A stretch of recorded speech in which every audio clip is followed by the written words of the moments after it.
Glitched Realities, a Blockbuster Odyssey back in the summer of '96.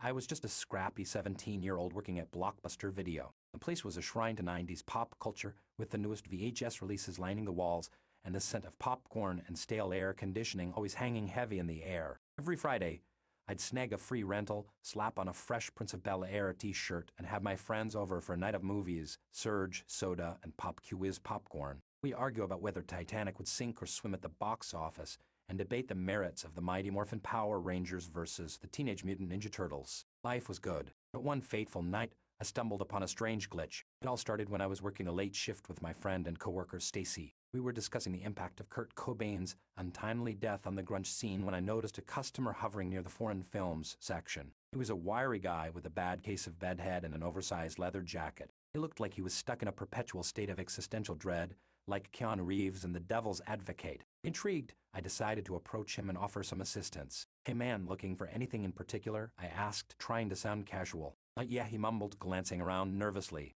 "I'm looking for this movie. It's called The Glitch. I can't seem to find it anywhere." I furrowed my brow. The Glitch? Never heard of it, but let me check the system. I walked over to the bulky CRT monitor we used to look up movie titles and typed in the name. Nothing, no record of a movie called The Glitch. Confused, I turned back to the customer. "Sorry, man. It doesn't look like we have it." "Are you sure that's the name?" He nodded vigorously. "Yeah, I'm positive. It's a rare one, I guess." "Well, if we don't have it, maybe we can order it for you? Sometimes we can get our hands on obscure titles," I suggested. He shook his head. "No, it's fine. I'll keep looking. Thanks, though." With that, he slipped away, disappearing into the aisles. I couldn't shake the feeling that something was off about him, but I brushed it aside and went back to work. A few nights later, I was closing up the store with Stacy. As she counted the cash in the register, I noticed a VHS tape hidden behind a Pulp Fiction display. Curiosity piqued, I pulled it out, only to find that it was labeled The Glitch. A chill ran down my spine, but I couldn't resist the urge to take it home and watch it. That Friday, I invited my friends over as usual. I told them about the mysterious tape, and we all agreed to watch it together. As the opening credits rolled, we couldn't help but notice how low budget and amateurish the film seemed. But we pressed on, eager to see what this elusive movie was all about. The plot was disjointed, with scenes that felt disconnected from one another. The characters seemed to be trapped in a world where reality was constantly shifting, like some kind of digital fever dream. The more we watched, the more uncomfortable we became. This wasn't your typical B-movie. There was something unsettling about it, something that made us feel like we were being drawn into the film itself. And then it happened, the scene that would change our lives forever. The characters found themselves in a room eerily similar to the Blockbuster I worked at, right down to the stale scent of popcorn and air conditioning. They began to panic as the walls closed in, the reality glitching around them. We exchanged nervous glances, our laughter long gone. We couldn't shake the feeling that something was terribly wrong. Suddenly, the power went out, plunging us into darkness. The TV flickered back to life, displaying a single cryptic message: "Welcome to the Glitch." We sat in stunned silence, trying to process what we'd just witnessed. Our once carefree night had taken a dark turn, and none of us knew what to do. After a few moments, my friend Mike spoke up. "We should take this tape back to Blockbuster. Maybe someone there knows what's going on." We agreed, and the next day we returned the tape, hoping to find answers. As we approached the store, we noticed something strange. The once vibrant sign was now faded, as if it hadn't been touched in years. Hesitant, we entered, only to find the interior in a similar state of decay. The shelves were half empty, the posters for movies we'd never heard of, and in place of the familiar faces of our coworkers, we were met with the confused expressions of strangers. It was as if we'd stepped into an alternate version of our world, one where our beloved Blockbuster was a shadow of its former self. Desperate for answers, we approached the counter and asked about the tape. The employee, a disheveled man with a vacant stare, just shook his head. "Never heard of it," he muttered, turning away. Frustrated, we left the store, our minds reeling with questions. Had we somehow crossed over into another reality? Were we forever trapped in this glitched world? And most importantly, how could we fix it? Over the next few weeks, we tried everything we could think of to restore our reality. We scoured the internet, searching for information on the glitch and its mysterious origins. We sought out experts in the fields of quantum physics and metaphysics,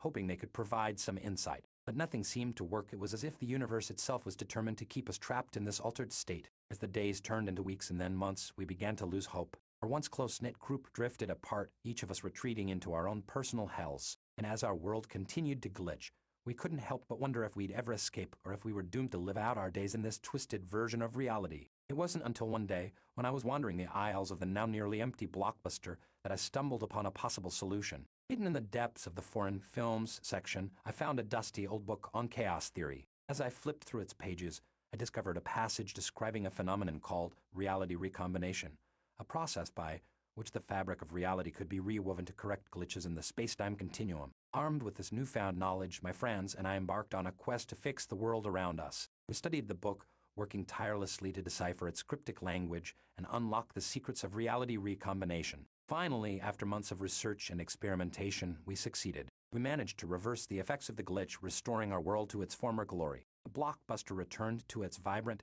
bustling state, and our lives went back to normal, well, as normal as they could be after such a harrowing experience. In the years that followed, we never spoke of the glitch again. It became a distant memory, a shared nightmare that we chose to bury deep in the recesses of our minds. We moved on with our lives, pursuing careers, starting families, and growing older. The 90s nostalgia that had once defined our youth now felt like a comforting relic from a simpler time. But every once in a while, when I'd catch a whiff of stale popcorn or see a flickering neon sign, I'd be transported back to that fateful summer. I'd remember the world we'd left behind and the lessons we'd learned. And I couldn't help but wonder, had we truly fixed our reality, or were we living in a world that was only slightly less glitched than the one we'd escaped? As the years turned into decades, I continued to search for answers. I delved deeper into the mysteries of the universe, trying to understand the forces that had shaped our lives. And while I never found a definitive explanation for what had happened to us, I did come to one important realization, that sometimes it's the glitches in life that make us who we are. In a world that's constantly changing and evolving, it's the imperfections,